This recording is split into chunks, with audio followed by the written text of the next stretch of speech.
Ay, nagbanno. Ay, nagapwang.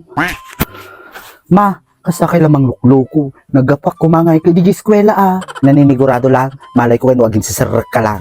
Ni mama, hindi ko mangay ti sa bali nga papanak ng madinak na sumraw. Nasabat ko kayo ni Mrs. Amaduling, di ka lagbain si Kamayta, natiliwanda ka nga makibimbin ni song likod ti eskwela nyo Gayat tugad ka nga babae, kaya nakaladikal data ti bupra mo. Naglaing damot to niya garamit ti istorya.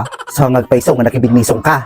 Hang ko boyfriend ma, gayang kang ka nga talaga nga babae. Apit na makibimbinisong katiha mo boyfriend, uray pa di boyfriend mo, hanga na siya atata. Ma, kung nangarod ng tibiring, bulod tayo lang ka dati bagi tayo, isunuad dati mga yat, ipabulod mo. Ay, hanga na estilo datang mangmangag mo kinibiring. Manipod tatang ka nga mapanligi ka da marimar, tahanga napintas ti mangmangag mo kinibiring. Si kansamot yagmana ti kinagatol na ka mo mga kananong isuna. Ala, agpaisun sama. Agagatulak mo to, namanak sa nga talaga. Danga, sa bali nga gatol ti bagbagak, hana mga balbalas ubasan si Kamayta. Hinggang sukatan tayo ka, gisaan nun, malumanon.